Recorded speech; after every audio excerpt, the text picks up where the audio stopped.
Hello दोस्तों, कैसे आप सब लोग। आज मैं लेके आया हूँ डियागो गार्सिया जो चागोस आइलैंड पे रहते हैं। इसको समझने के लिए हम चागोस आइलैंड समझना बहुत अगर हिंद महासागर में आप देखेंगे उसी में डिएगो गार्सिया की स्थिति है और इस क्षेत्र में जो अमेरिकी सैन्य अड्डा है जो कि डिएगो गार्सिया में जो कि चागोस आइलैंड का ही एक द्वीप है। अब ये एक ऐसा सैन्य अड्डा है इतना इंपॉर्टेंट है कि एशिया हो, अफ्रीका हो या मध्य पूर्व हो, इन सारी जगहों पर अमेरिका की रणनीतिक उपस्थिति को दर्ज करता है। यानी कि अमेरिका की शक्ति को इन क्षेत्रों पर कंट्रोल करने के लिए ये आइलैंड बहुत इंपॉर्टेंट हो जाता है। चागोस आइलैंड की अगर बात करें तो मालदीव से 500 किलोमीटर साउथ में स्थित है, यानी कि 500 किलोमीटर दक्षिण में स्थित है और इसमें 58 द्वीप समूह में 58 द्वीप है। उसी में जो एक द्वीप है डिएगो गार्सिया जहां पर अमेरिकी सैन्य अड्डा है। इसके हिस्ट्री को सबसे पहले समझते हैं। देखिए 18वीं शताब्दी जो थी उसके उत्तरार्ध में ये बसा था और वहां पर जब फ्रांसीसियों के कब्जे में था और वहां पर फ्रांसीसी नारियल की खेती करते थे। तो नारियल की खेती के लिए गुलामों को ले जाया गया, वो अफ्रीका से भी गए, भारतीय श्रमिक भी वहां पर गए। फ्रांसीसी कब्जे से इसकी शुरुआत देख सकते हैं। 1814 में जब नेपोलियन की पराजय हुई, पहली पराजय हुई, तो वहां से पेरिस की संधि होती है और उस पेरिस की संधि के बाद जो मॉरिशस और उसके साथ साथ चागोस द्वीप समूह को ब्रिटेन को हस्तांतरित किया गया फ्रांस के द्वारा। अब यहाँ से इस पर किसका नियंत्रण हो गया? ब्रिटेन का नियंत्रण हो गया। तो ब्रिटिश नियंत्रण की शुरुआत कब से होती है? 1814 से होती है। तो पेरिस की संधि 1814 से ब्रिटेन का इस पर नियंत्रण हो गया, जो कि पहले फ्रांस के अंतर्गत था। नारियल की खेती के लिए श्रमिक भी यहाँ से गए, अफ्रीका और भारत से। इसके बाद अगर आप देखेंगे तो मॉरिशस से चागोस द्वीप समूह जो है वो ब्रिटिश इंडियन ओशन टेरिटरी यानी कि बीआईओटी में बदल गया, यानी कि उसको मॉरिशस से चागोस द्वीप समूह को अलग कर दिया गया। कब कर दिया गया? तो 1965 में। 1965 की इस घटना को यहाँ इंपॉर्टेंस के तौर पर इसका देख सकते हैं। ब्रिटिश हिंद महासागर क्षेत्र का गठन किया गया 1965 में,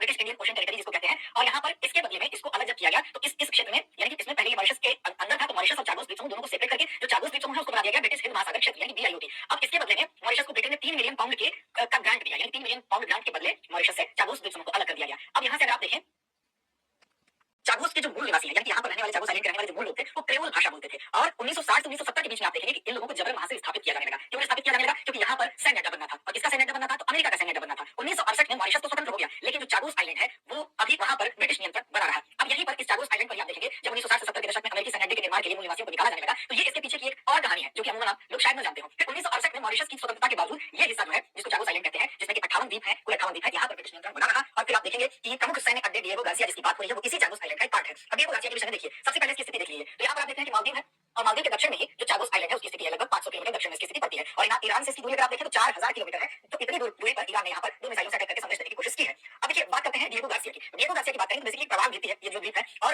इस द्वीप समूह का जिसमें 58 द्वीप समूह है चागोस आइलैंड में, उसका सबसे बड़ा द्वीप है और यहाँ पर भूमध्य रेखा से 7 डिग्री दक्षिण में स्थित है। अब 1967 में 1967 में अमेरिका ने ब्रिटेन को जो अमेरिका जो है वो पट्टे पर, अमेरिका और ब्रिटेन का संयुक्त अधिकार, हम बात करें ब्रिटेन ने अमेरिका को पट्टे पर दिया था, यानी कि सैन्य अड्डा बनाने के लिए जो ब्रिटेन का अधिकार था तो ब्रिटेन ने अमेरिका को पट्टे पर दिया। 1986 में फाइनली ये जो सैन्य अड्डा है वो बनकर तैयार होता है 1986 में। और 2024 की अगर बात करें तो उसमें आप देखेंगे कि चागोस द्वीप समूह जो है वहां पर मॉरिशस को हस्तांतरित करने पर, यानी कि उसकी संप्रभुता मॉरिशस को दिए जाने पर यहाँ पर आईसीजे के इंटरफेयर के बाद आप देखेंगे, यानी कि 2019 में एक ऐतिहासिक फैसला आया आईसीजे का। उसने कहा गया कि अंतर्राष्ट्रीय न्यायालय ने कहा कि मॉरिशस की संप्रभुता का दावा इस पर था, उसका समर्थन किया गया अंतर्राष्ट्रीय न्यायालय में। तो 2024 में फाइनली इसको क्या किया गया? ब्रिटेन सहमत हो गया कि ठीक है, ब्रिटेन मॉरिशस को संप्रभुता देने पर सहमत हुआ कि सैन्य नियंत्रण हम 99 वर्षों तक रखेंगे, यानी सैन्य अड्डे वाले हिस्से पर नियंत्रण रखेंगे, लेकिन इसकी संप्रभुता हम मॉरिशस को सौंप देते हैं। तो फिलहाल इस आइलैंड की बात करें तो संप्रभुता जरूर मॉरिशस के पास है, लेकिन अभी 99 वर्षों के लिए लीज पर इस पर ब्रिटेन का अधिकार काबिज है, जहां पर कि अमेरिकी सैन्य अड्डा बना हुआ है। अब देखिए ब्रिटेन से अमेरिका ने इस पर अधिकार प्राप्त किए, तो जब भी इस सैन्य अड्डे का इस्तेमाल होगा तो ब्रिटेन से विशेष तौर पर सामान्य इस्तेमाल की तो कोई दिक्कत नहीं है, लेकिन अगर ऑफेंसिव कहीं पर इस्तेमाल होना है तो उसके लिए केस टू केस डिपेंड करता है कि हर केस में परमिशन लेने की आवश्यकता पड़ती है, उसके नेचर पर डिपेंड करता है। तो यहाँ पर आप देखेंगे मौजूदा घटना से पहले कि जब भी इससे पहले अमेरिका ने परमिशन लेना चाहा था तो इसका ब्रिटेन ने परमिशन नहीं दिया था, लेकिन हाल ही में जब ये अटैक 2 मिसाइलों का देखा गया उसके बाद ब्रिटेन ने ये कहा कि सुरक्षात्मक दृष्टिकोण से इस आइलैंड का इस्तेमाल किया जा सकता है, यानी कि सैन्य अड्डे का इस्तेमाल किया जा सकता है डिएगो गार्सिया का। फिलहाल इसकी वजह से डिएगो गार्सिया चर्चा में है और आप जानेंगे देखेंगे